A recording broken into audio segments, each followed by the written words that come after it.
AITA for taking $4 million to stay silent, then skipping her wedding and letting it collapse? My name is Ethan, and I am 45 years old. For 17 years, I was married to Isabella. She was the kind of woman everyone would describe as perfect, intelligent, elegant, and refined. She had a discreet beauty, not loud, but impossible to ignore when she entered a room.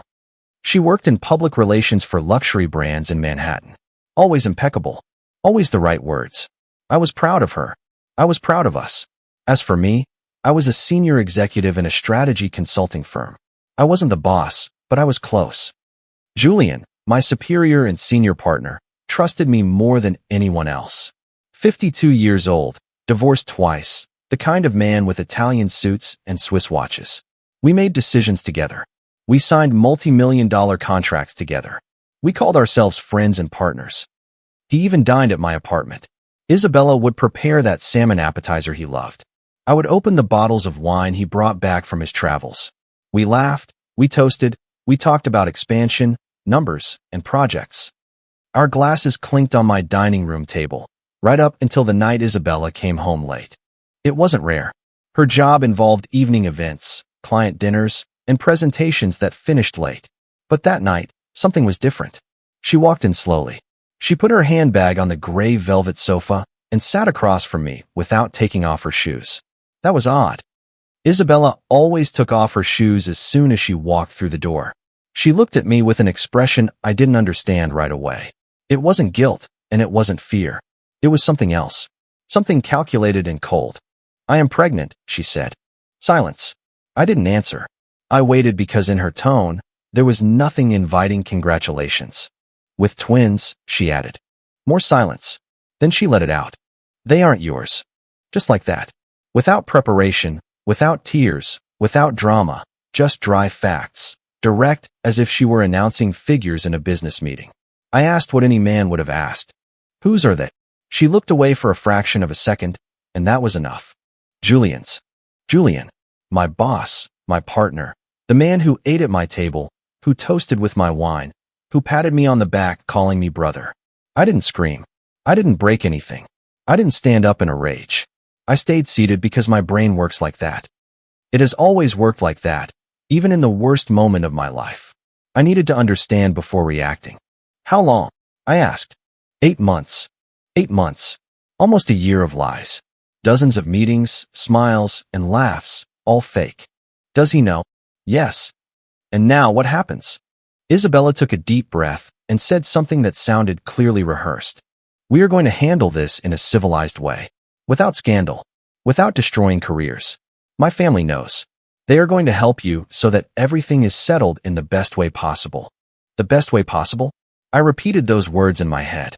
A clean, fast, discreet divorce. I see. I got up and went to the window. Outside, the city shone as if nothing had happened. Thousands of lights, thousands of lives continuing while mine was collapsing. Behind me, Isabella spoke. Tomorrow, Mr. Davies will come. The lawyer, she clarified, to explain the conditions to you.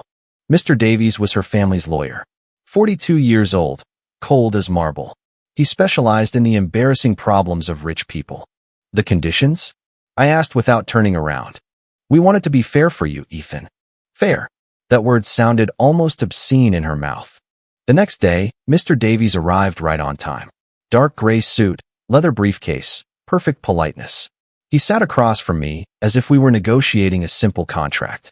Isabella wasn't there. Apparently, this was between men. He opened his briefcase and took out a file. He slid it toward me. Isabella's family acknowledges the delicate nature of the situation, he began, and they wish to compensate you properly for the inconvenience and for your cooperation in keeping everything private. I opened the file. Legal documents, confidentiality clauses, an expedited divorce, and at the end, a number.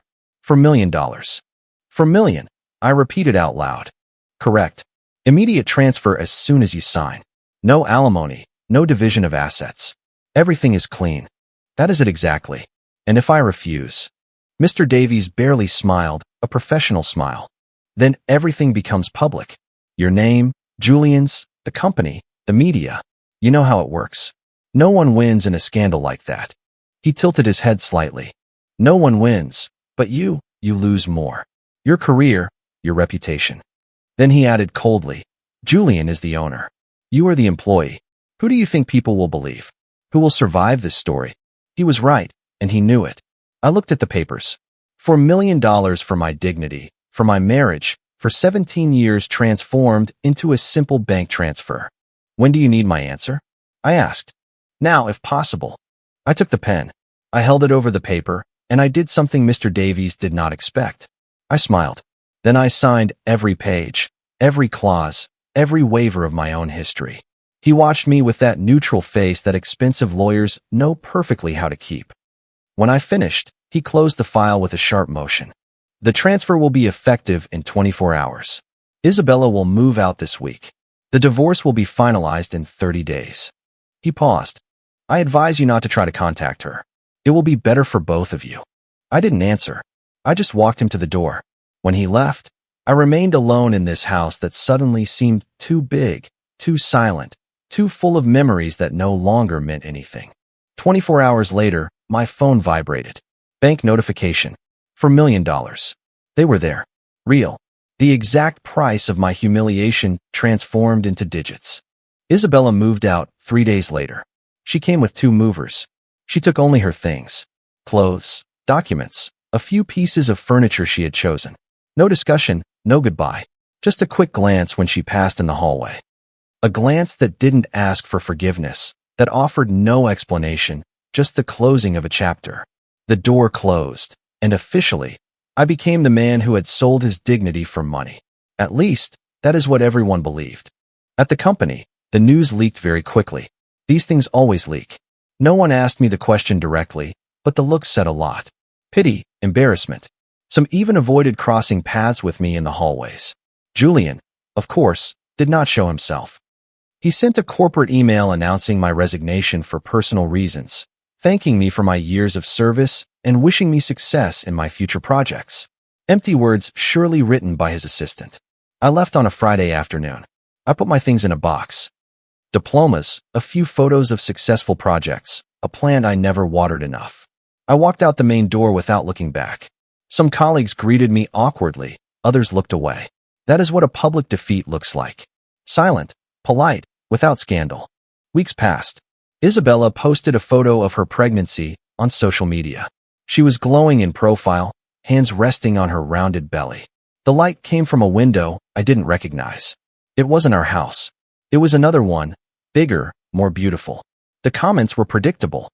Congratulations, hearts, messages of admiration, questions about the father. She answered with elegance without ever being specific. You will know him soon, she wrote. But we are very happy. Julian did not appear on her posts yet. Not yet. It was calculated. First, normalize the pregnancy. Then gently introduce the new man. Make the transition look like something natural. Not a betrayal, not a scandal, just 2 people who found each other at the right time. Me. I observed everything from a distance without commenting, without reacting. Then the moment that would change, everything arrived. Isabella gave birth in a private hospital in the north of the city. Twins in perfect health, according to the photos that were still circulating in family groups I was still part of because no one had thought to remove me. Each baby weighed about 6 pounds. Scheduled C-section. Everything was perfect. Julian published his first photo with them. Him, holding the 2 babies wrapped in pale pink blankets with that new father smile that seemed sincere. My princesses, he wrote. The comments exploded. Colleagues, important clients, congratulations from everywhere. The corporate world celebrated the boss's new family. Me, I saved the post. I even printed it. I filed it in a folder with other documents because there was something no one knew. Something I had noticed, and that had kept me from sleeping for weeks. Before working in strategy consulting, I had studied medicine. 5 full years. I had gone all the way to residency. Then corporate life had attracted me. The numbers, the strategies, the negotiations. I exchanged the white coat for suits, but the medical knowledge never left me. It was there somewhere in my head, and it woke up the night Isabella announced her pregnancy. When she said twins, my medical brain activated on its own. Genetics, blood type, probability. Isabella was blood type O negative. I knew it. Years earlier, she had cut herself deeply while cooking. Emergency room, 4. Her medical file clearly stated O negative. Julian was AB positive. I knew that too. 3 years prior, the company had organized a blood donation drive. Julian had participated. He even bragged about it. The AB positive, only 4% of the population. We had laughed at the time. Me too. But now these data points took on another meaning. Because if Isabella is O negative and Julian is AB positive, certain genetic combinations are impossible. When the twins were born, the hospital established their birth certificates. Official documents. Weight, height, time of birth, and blood types. I obtained these documents. It wasn't difficult. I had contacts, money, and above all, enormous motivation. The blood types of the twins did not correspond to the Isabella-Julian combination. Not at all. On the other hand, they corresponded perfectly to another combination. Mine. I am a positive. If I am a positive and Isabella is O negative, our children can be type A or type O. The documents showed the twins were type O. Julian, being AB, could not produce a type O child. I sat in my new apartment. Smaller, simpler. The papers spread out before me. I reread them 10 times, 20 times. I recalculated the probabilities, consulted genetic charts, read medical articles, and I arrived at a conclusion impossible to ignore. These twins were not Julian's daughters. They were mine. Either Isabella had lied, or she was mistaken, or someone had manipulated her. But why? Why invent a false paternity? Why involve Julian? Why destroy a 17-year marriage over a lie?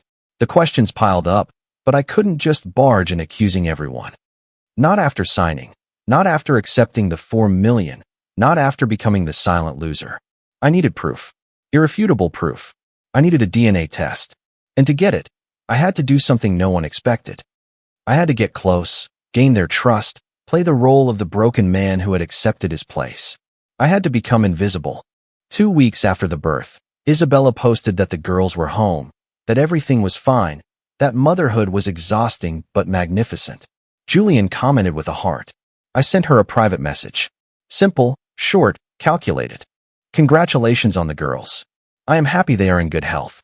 If you ever need anything, you know where to find me. I waited 1 day, 2 days. On the 3rd day, Isabella replied. Hey, thanks Ethan. You are very kind. Kind. That word gave me exactly what I needed. Access. Access arrived in a way I hadn't foreseen. 3 weeks after my message, Isabella called me. Not a message, a call. Her voice. Tired, dull, without that perfect control that always characterized her. Ethan, I need to ask you a favor. A favor? After everything. After the $4 million. After the divorce. After replacing me with Julian, as if I were an obstacle one removes with money. Tell me. I answered calmly. It's about the girls. I have to take them to their pediatric checkup, but Julian is away. My mother can only come later, and I can't handle both of them all alone. They are still very small. The car seats, the bags, the diapers, it's complicated. Silence. You are asking me to accompany you to a medical appointment for the girls you had with Julian? I asked. I know it seems strange. I know I have no right to ask you this. But I have no one else today. And I thought that maybe you could be generous one more time. Generous. As if giving me $4 million had been an act of kindness and not the purchase of my silence. What time is the appointment? I asked. At 10 a.m. at the St. Catherine's Pediatric Clinic. I'll meet you there. I hung up before she could thank me. It was even better than what I had planned.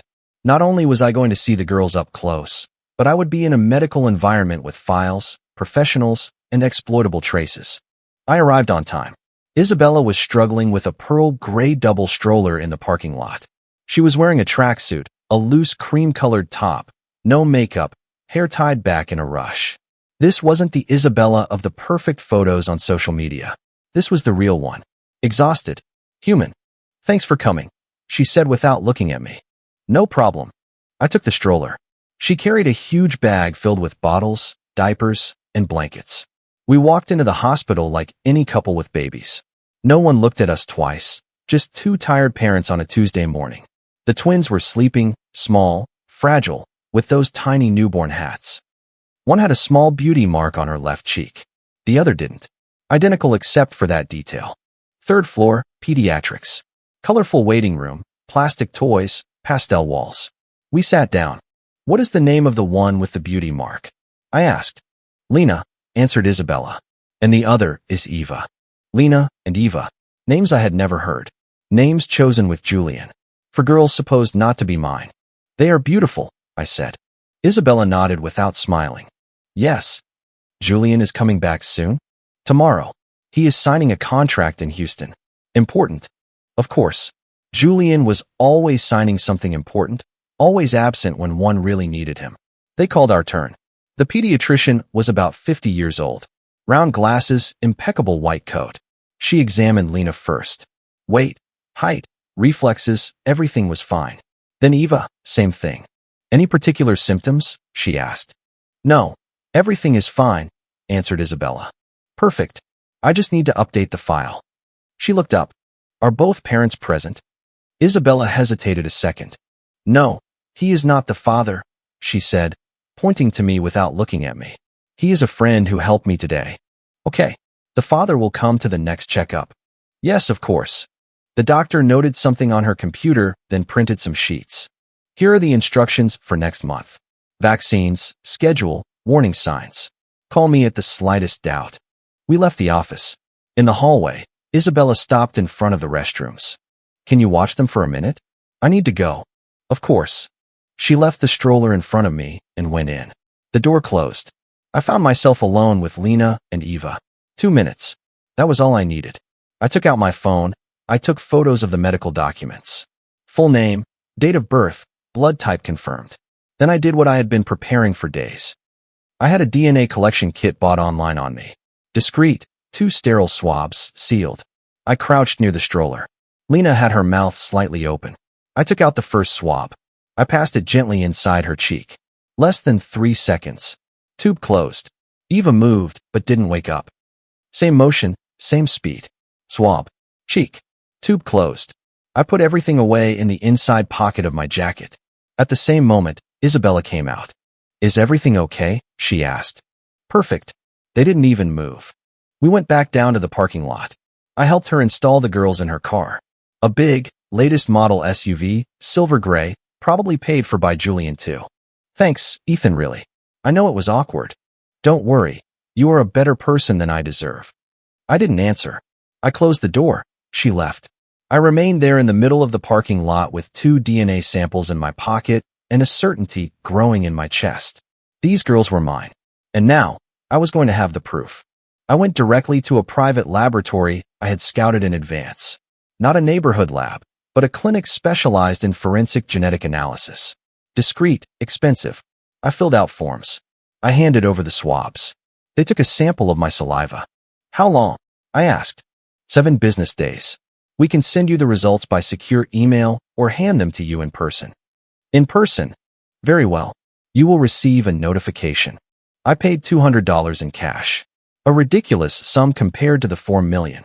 I left with a strange sensation, a mix of relief and anxiety. There was nothing left to do but wait. The next 7 days were the longest of my life. Every morning, I checked my email. Nothing. Every afternoon, the laboratory portal. Still nothing.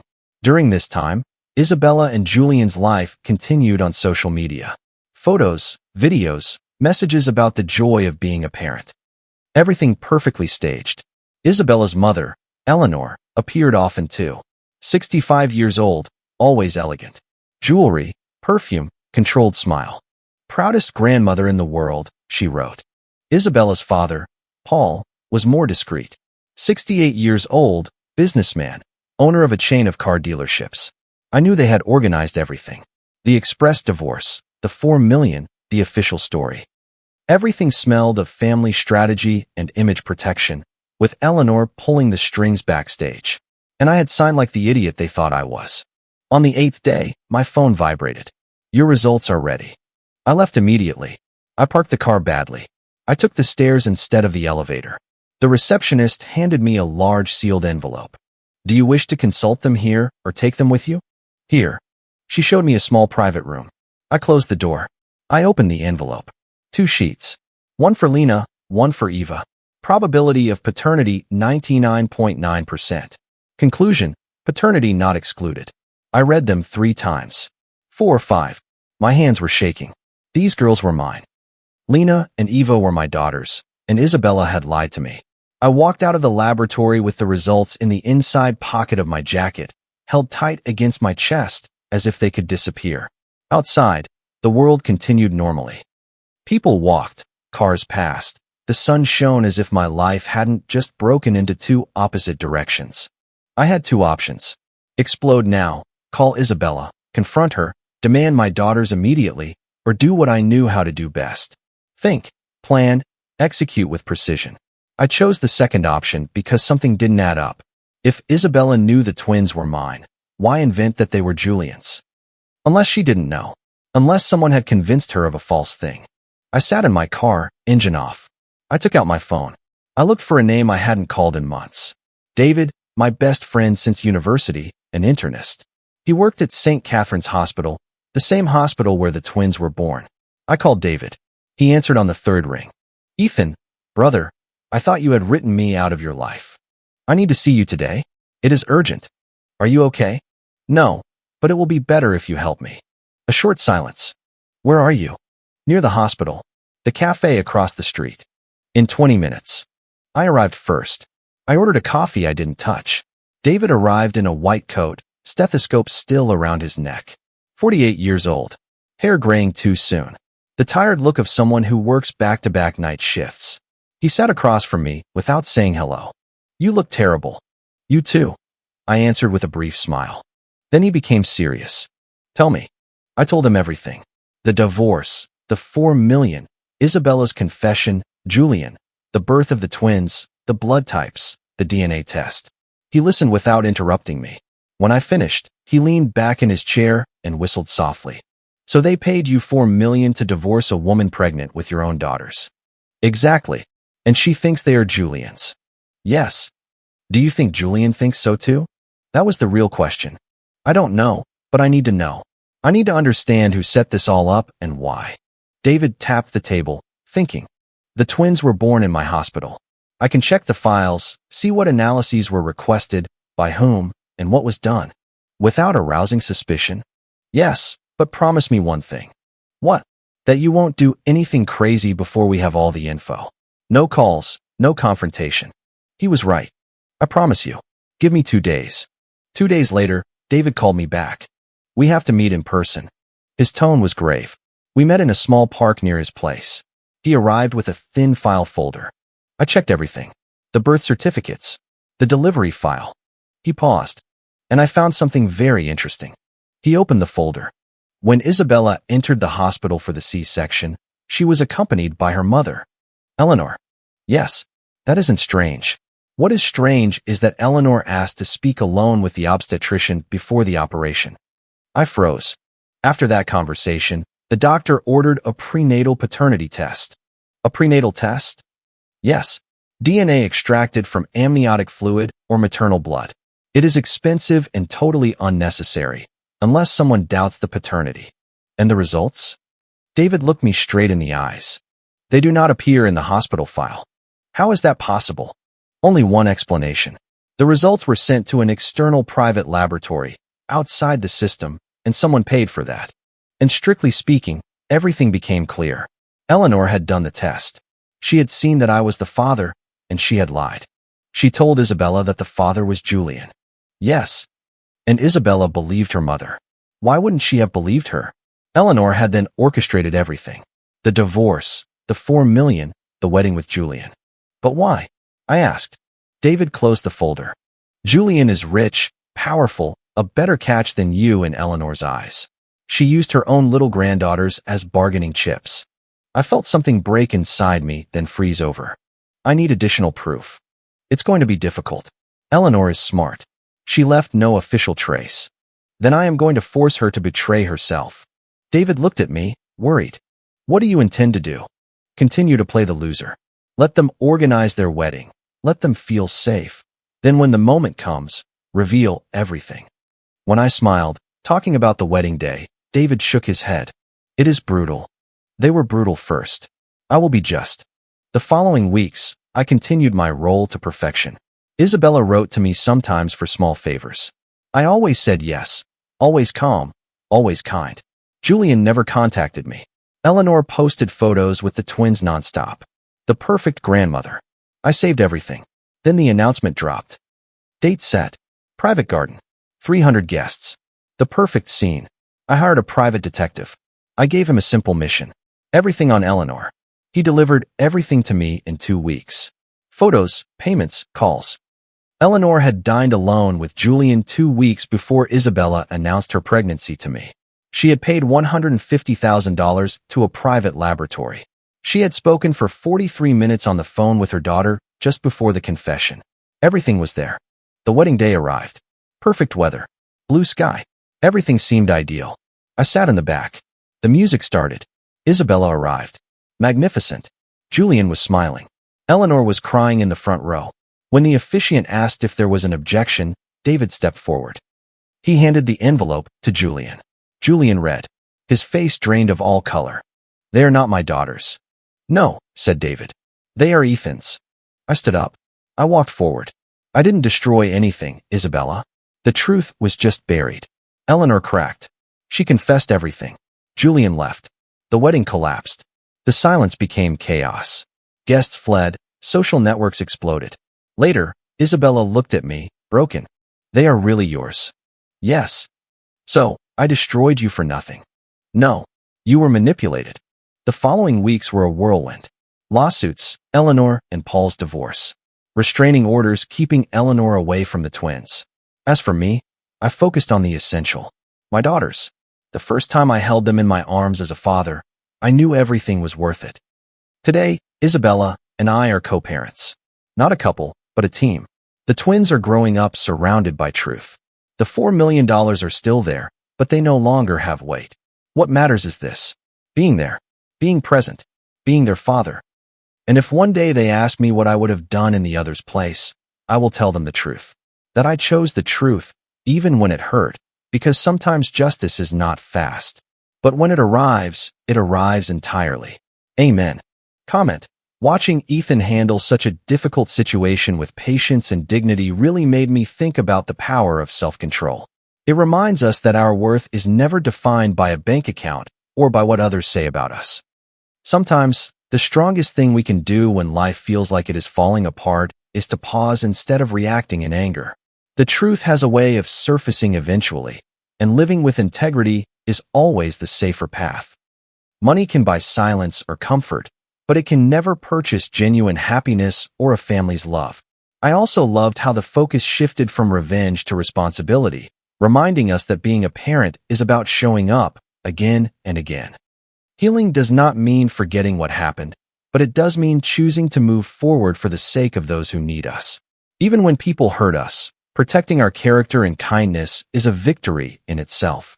Let's try to choose patience over pride and truth over convenience in our own lives. I hope you find the strength to stand for what is right, no matter how long it takes. If you liked it, don't forget to leave a comment and support the channel by subscribing. See you in the upcoming stories.